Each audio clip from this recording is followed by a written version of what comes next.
Hello, everybody, and welcome back to another episode of Debt Free Degrees. My name is Kate Wexell, and I'm the founder of the Compass College Consulting.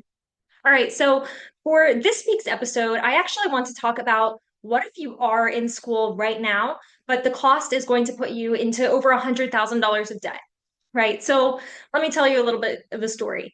Last night, I was actually invited to an event in San Francisco that was run by college students, where it partnered up college students with venture capitalists. And so they were all able to meet and mingle and sort of talk about people's future careers as an analyst within venture capital.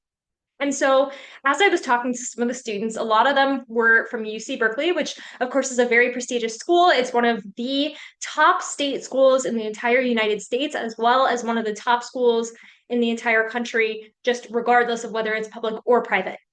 And a lot of people there are very business focused, very entrepreneurial, very interested in that sort of mindset with investment banking and venture capital.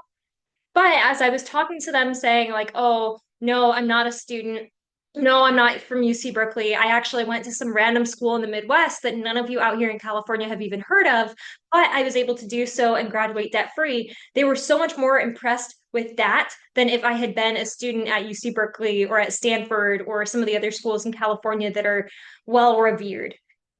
And as I was talking to some of them, they were like, oh, I really, really wish that I knew that when I graduated, I wouldn't be riddled with debt.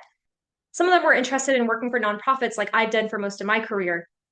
Others were very interested in the sustainability space and were wondering, should you sell your soul to corporate? Should you end up, working at one of those nonprofits and doing something that you're passionate about? What is the right decision within that scenario? And so I really, really want to emphasize to anybody who's a student or in the family of a current college student that would be able to help influence some of their decisions, what you should be doing to lower some of your costs.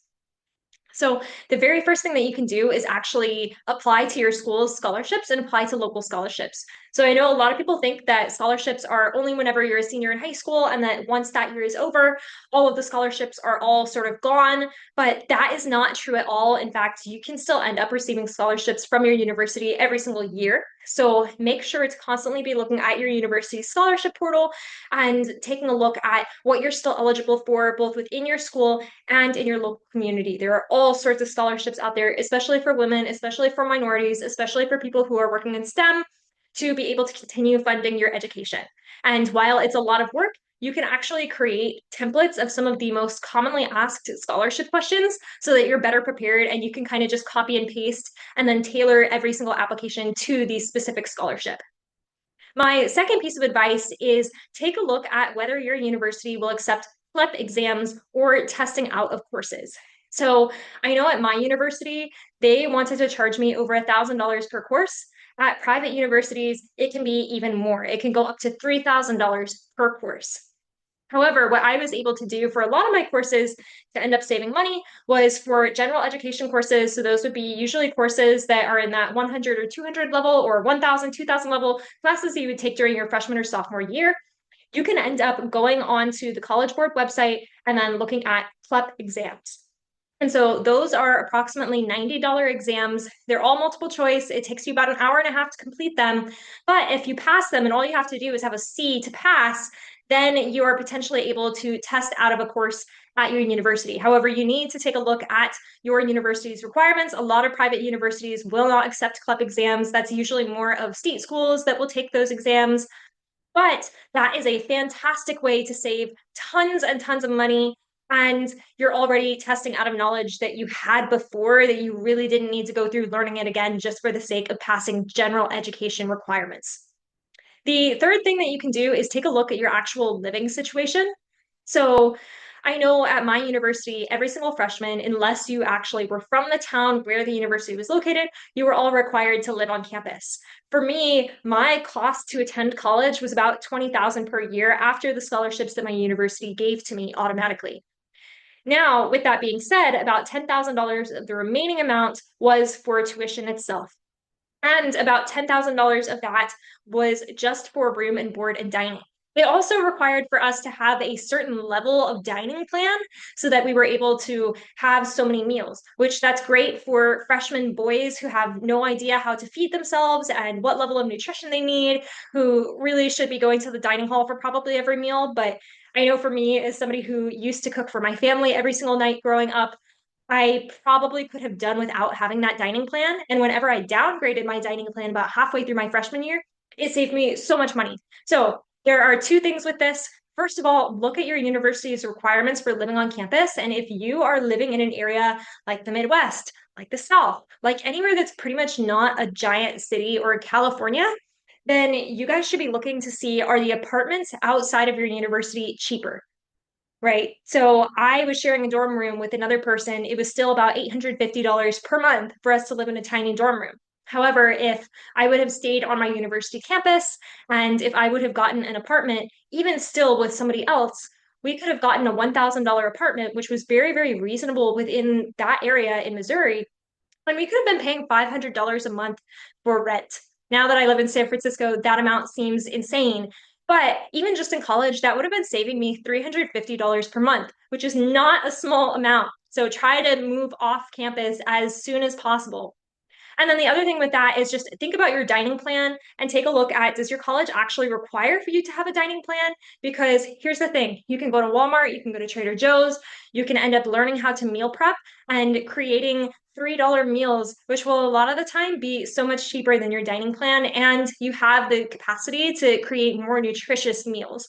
I know for me, I lived on a massive, massive college campus, and we had so many different dining options on our meal plans, but there was only one dining hall that actually even offered a single salad that wasn't just iceberg lettuce.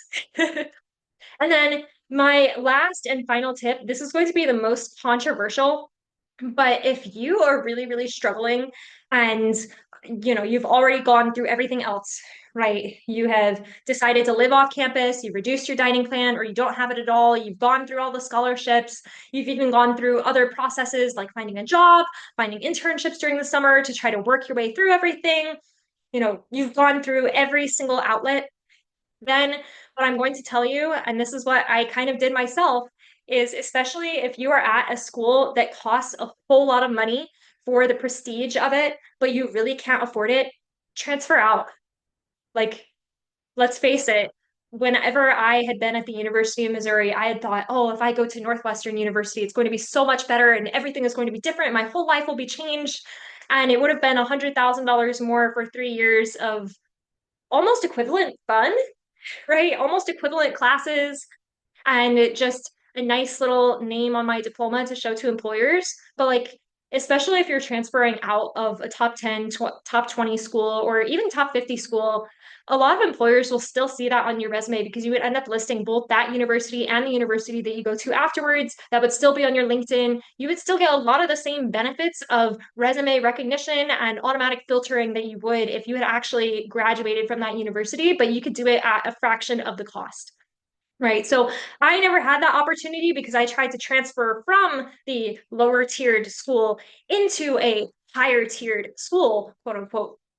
So I don't have the benefit of ever being able to put Northwestern University on my resume, for example. But say that I had started there and then went to the University of Missouri, then I would have had both on my resume, and I probably still would have been able to graduate debt free if I had transitioned the other way. So I promise you're not actually missing out on anything.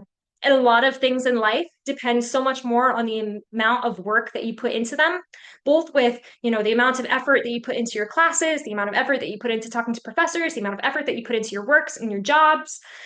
All of that is going to affect your outcome in just about every aspect of life, so much more than the name that's on it.